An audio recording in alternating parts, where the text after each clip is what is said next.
오늘 아론과 사라인데요, 특별히 아론의 삶을 함께 살펴보면서 그렇게 하나님의 말씀을 나누려 합니다.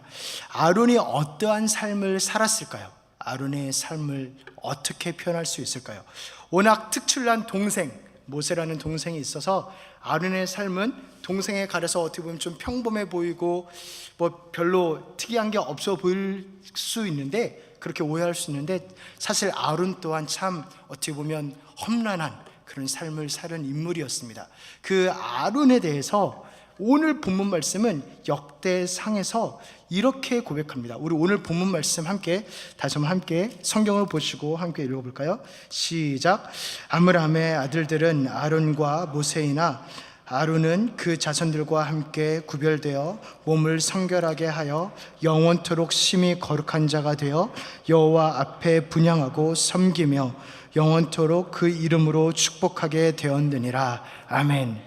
그렇게 아론의 삶에 대해서 심히 거룩한 자가 되었다라고 아론의 삶은 한마디로 정의를 합니다. 이 아론의 삶, 심히 거룩하다. 심히 거룩하다라는 것은 남들과 다르다는 것이죠. 세상과 다르고, 그리고 또한 심히 거룩하다는 것은 하나님을 닮았다, 다르기도 하고 닮기도 한 그 삶이 아론의 삶이었습니다. 어떻게 다르고 어떻게 닮은 삶을 살았는지, 이 아론의 삶을 한번 제가 아론이 되어서 이렇게 독백하는, 고백하는, 과거를 회상하면서 하는 형식으로 한번 함께 나눠보려고 합니다. 그래도 괜찮겠죠? 네, 괜찮겠죠? 감사합니다. 안녕하세요, 아론입니다. 우리 퀸즈 장로교회 성도님들 참 멋지고 아름다우십니다. 우리 함께 인사해 볼까요? 아름답고 멋지십니다. 네. 감사합니다. 아론, 실수, 인생 최악의 실수 여러분 가지고 계십니까? 저의 인생 최악의 실수는 무엇인지 혹시 아시겠습니까? 성경을 통해서 저의 삶을 아시기 때문에 제 인생 중에 뭐가 가장 큰 최악의 실수였는지 상상하실 수 있을 것입니다. 아마도 미리암, 동생하고 같이 미리암하고 모세를 대적했다가 미리암이 문둥병에 걸린 것, 그것이 실수이기도 하고, 아니면은 오히려 모세가 불러서 같이 바로 앞에 가자고 할 때 따라 나선 것, 맞습니다. 그거 참 실수였던 것 같습니다. 그때부터 이 모든 일이 시작됐죠. 실수인 거는 사실 농담입니다. 진짜 내 인생의 가장 큰 실수라고 할 수 있는 게 있는데, 그것은 무엇이냐면 금송아지를 만든 거예요. 금송아지. 도대체 내가 왜 그랬을까요?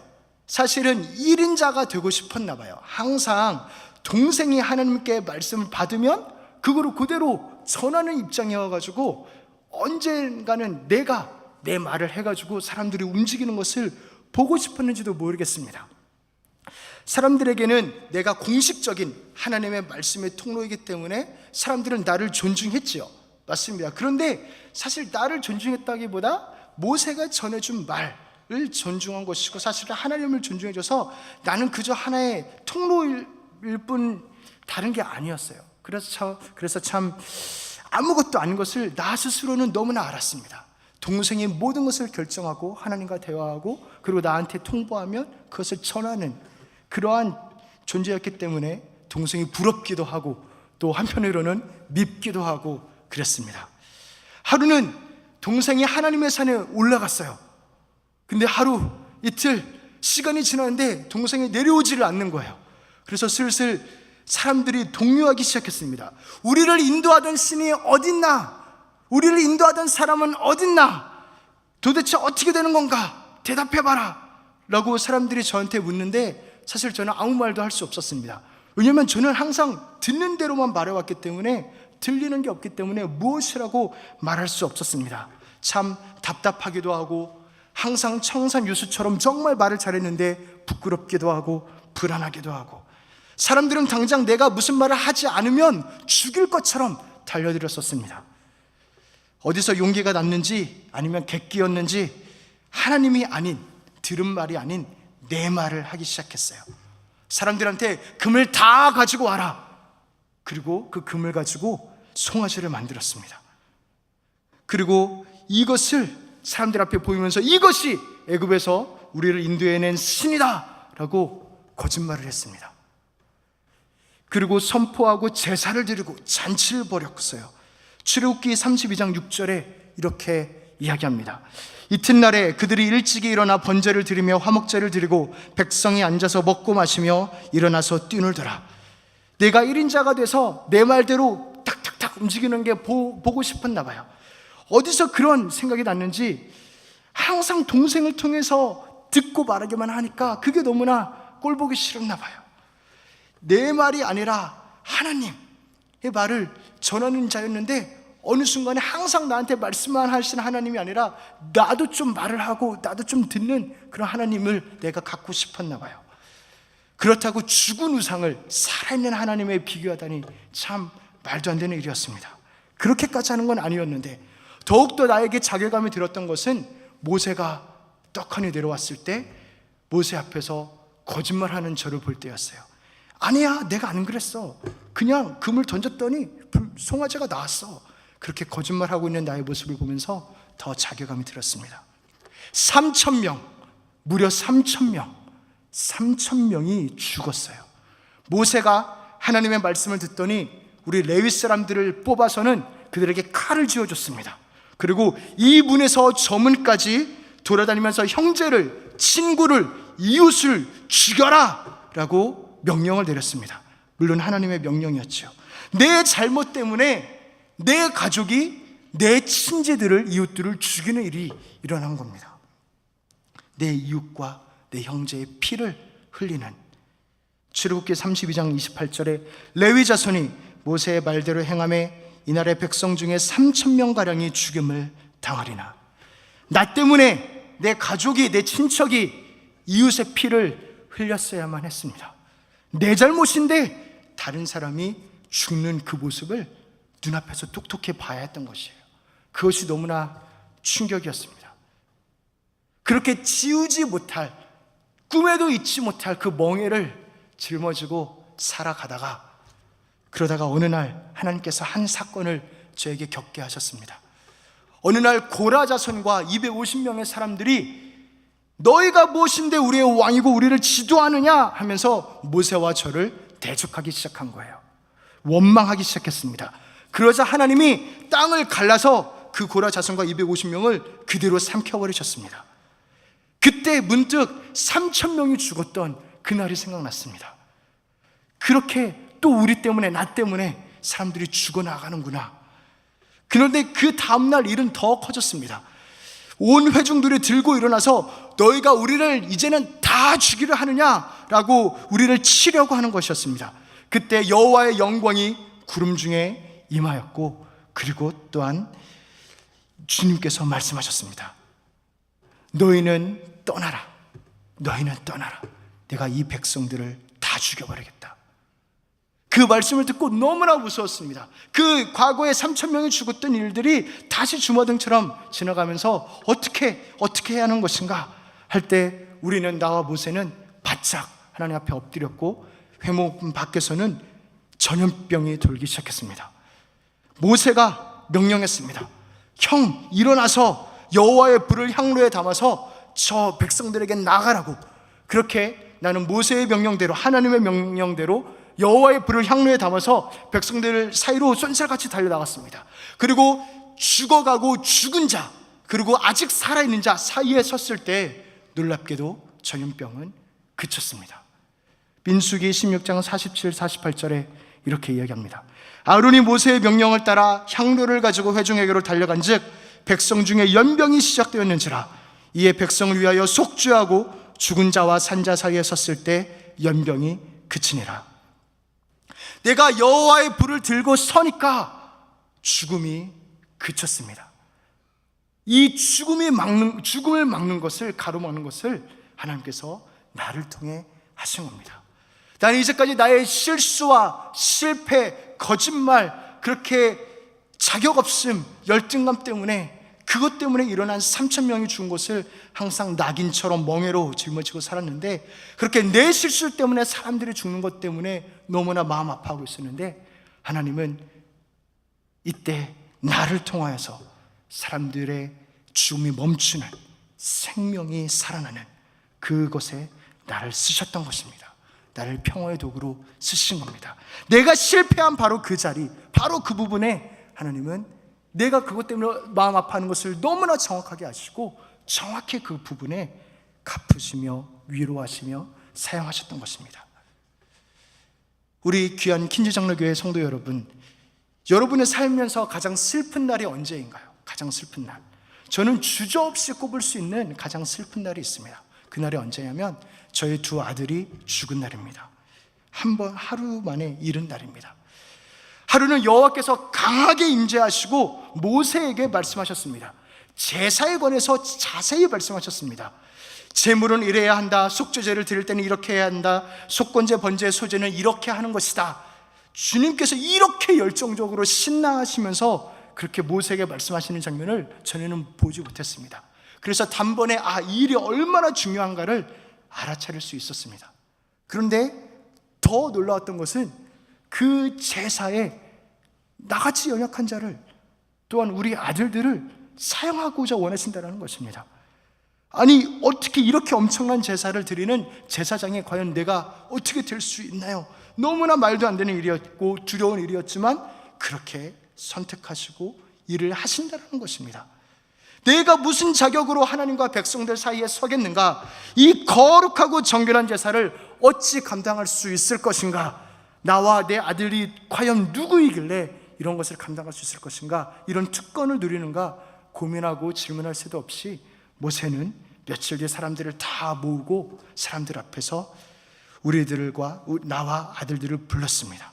그리고 물가에 세웠어요. 우리를 깨끗하게 정결하게 씻기고, 그리고 속과 겉옷을 입히고 에봇 위에 장식을 띤 흉배를 붙이고 관을 씌우고 제단에 바쳐졌던 피를 나와 아들들에게 뿌렸습니다.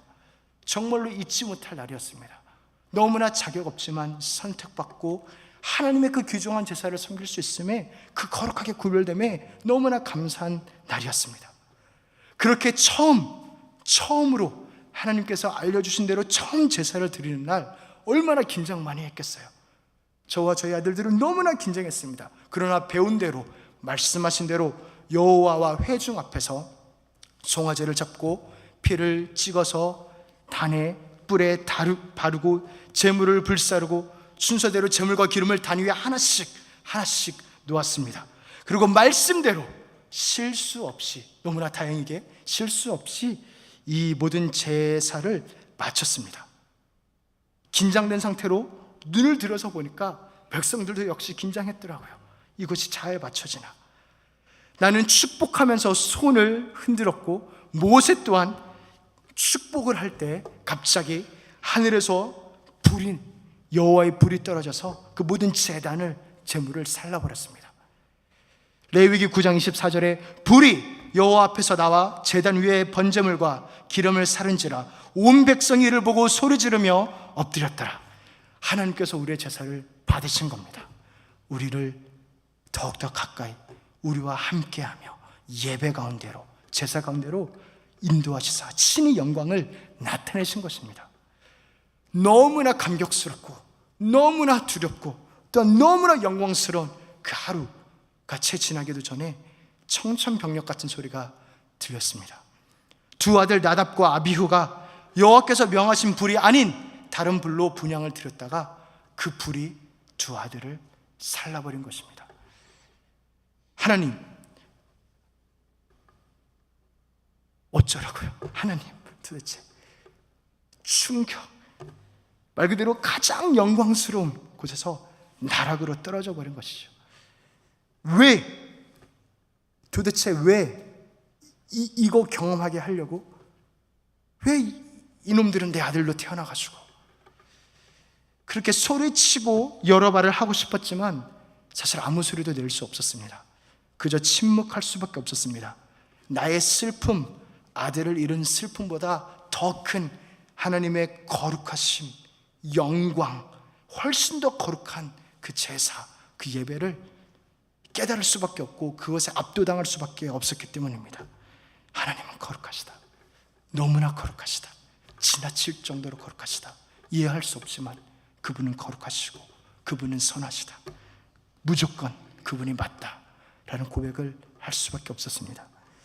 여러 세월 동안 두 아들이 죽은 바로 그 자리, 두 아들을 살은 그 자리에서 저는 제사를 드렸습니다.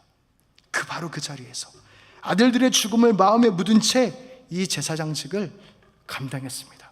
그 현장에서 세월이 흘러 123세가 되었고 제 바람은 단 하나, 이 제사장직을 잘 물려주는 것뿐이었습니다. 또 나답과 아비후와 같은 일이 일어나면 안 되는데 어느새 이스라엘 백성은 가나안이 보이는 곳까지 전진을 했어요. 이제 거의 다 들어갈 때가 됐습니다. 그런데 어느 날 모세가 저와 아들 엘르아사를 부르더니 온 회중의 보는 앞에서 하나님의 산에 오르라 명했습니다. 이번에는 어떻게 될까? 지난번에는 그렇게 불살라 없어졌는데 산 위에서 모세가 나의 옷을 벗기고는 엘르아사에게 입혀주었습니다. 어떠한 일도 일어나지 않았습니다. 오히려 하나님의 평강이 임했습니다. 민수기 20장 28절에 모세가 아론의 옷을 벗겨 그의 아들 엘르아살에게 입힘에 아론이 그 산 꼭대기에서 죽으니라. 모세와 엘르아살이 산에서 내려오니 그렇게 여호와 앞에서 무겁게 감당하던 그 짐을 또 그 사명을 아들에게 아름답게 물려주었고 거기서 저는 평강 가운데로 들어가게 되었습니다. 이 신앙의 유산이, 믿음이 아름답게 전수된 것입니다. 나중에 천국 가서 알았습니다. 하나님도 우리 자녀들에게 생명을 주고 믿음을 주시려고 사랑하는 아들을 잃으셨다고, 내가 그분의 모형이라는 것을, 감히 다같이 실수 많고 실패 많은 자가 그분의 모형이라는 것을, 그리고 그 지극히 거룩한 자를 삶으로 감히 조금이라도 닮을 수 있게 하나님이 내 삶에 허락하셨다는 것을, 그렇게 하나님께서는 저를 심히 거룩한 자로 하나하나 만들어 가셨다는 것을 나중에 가서 알게 되었습니다. 이만 물러가겠습니다. 이러고 이제 제가 다시 한번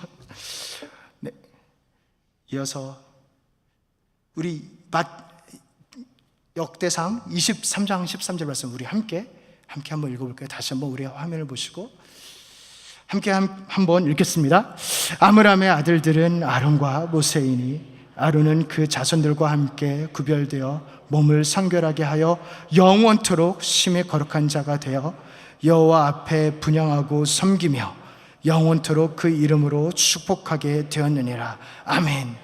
영원토록 축복하게 되었느니라 라고 말씀하십니다. 영원토록 축복하게 되었느니라. 얼마나 아름답고 멋있습니까? 근데 그 앞에 심히 거룩한 자가 돼요. 심히 거룩한 자가 돼요. 하나님께서는 우리를 심히 거룩한 자로 부르신 줄로 믿습니다. 심히 거룩한 자로 부르셨어요. 아론을 구별하여 세우신 하나님께서 우리 또한 구별하여 세워서 심히 거룩한 자, 심히 거룩한 자는 세상과 다르고 하나님을 닮은, 아론의 삶을 그랬죠. 정말 달랐고 하나님을 어떻게 보면 강제로 닮은 그런 삶을 살게 하셨습니다. 우리에게도 똑같이 여호와께서 당신의 이름을 우리에게 알려주셨고, 그리고 또한 예수 그리스도를 보내셔서 우리를 구원하셨고, 성령을 주시사 교회로, 예수 그리스도의 몸으로 나아가게 우리를 인도하셨습니다.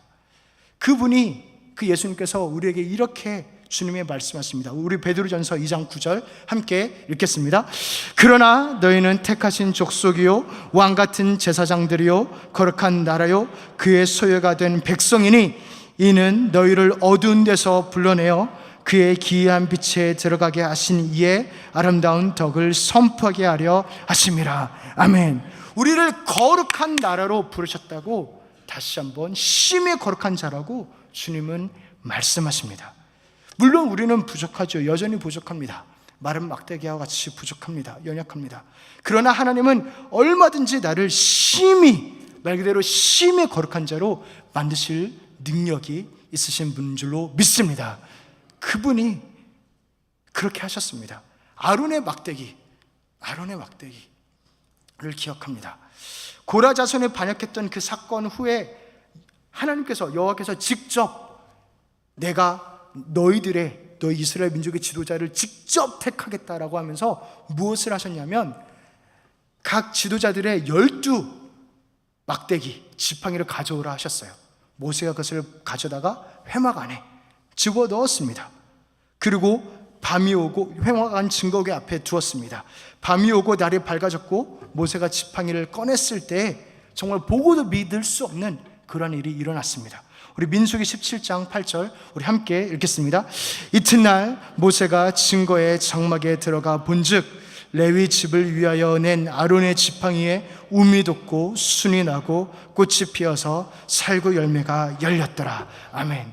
수십 년 들고 다닌 죽은 나무, 딱딱한 나무, 말라 비틀어진 나무, 그 나무 막대기가 하루 사이에, 말 그대로 죽은 나무가 하루 사이에 싹이 나고 움이 돋고 싹이 나서 열매가 맺히는 그런 놀라운 일이 일어났습니다. 이 막대기를 보면서 아론은 무슨 생각을 했을까요?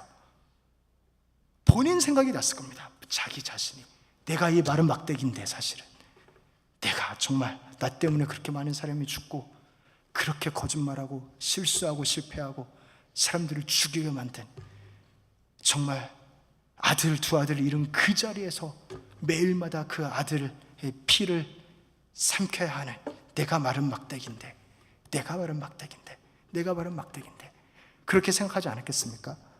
그 마른 막대기 자신을 보았을 것입니다. 아론은 그러한 자기임에도 불구하고 주님이 죽음에서 생명을 나타내시는, 죽음에서 부활을 보여주시는, 내가 택한 자는 내가 책임진다라고 선포하시고 온 사람들 앞에서 증명하시는 그 하나님을 아론은 보았던 것입니다. 그 하나님이 우리의 하나님인 줄로 믿습니다. 그 하나님이 우리의 하나님입니다. 그 하나님이, 우리 또한 마른 막대기 같을지라도 주님께서는 움이 돋고 싹이 나서 열매를 맺을 수 있는 분으로 우리는 믿습니다. 사랑하는 우리 아론 그리고 사라 선교 회원 여러분들, 사라도 비슷한 이야기가 있죠. 하나님께서는 다 하실 수 있습니다. 할렐루야.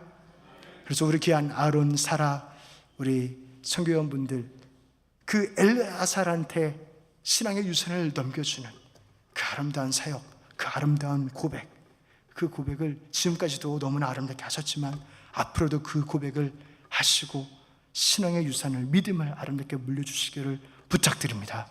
그 아론, 그 사라의 그 아름다운 섬김과 헌신, 그리고 또한 우리 함께 한 교회, 한 몸으로 나아가는 우리 교회가 이 귀한 사명을 다음 세대와 다른 민족에게 아름답게 나누고, 또한 주님께는 불가능함이 없으니 가장 슬퍼하는 그 자리에서 바로 그 정확한 곳에서 가장 기쁨으로 바꾸시는, 슬픔을 기쁨으로 바꾸시는 우리 주님을 믿으며 더욱더 달려나아가는 우리 교회와 우리 귀한 선교회원분들 한 분 한 분 되시기를 주님의 이름으로 축복합니다. 하나님 아버지 감사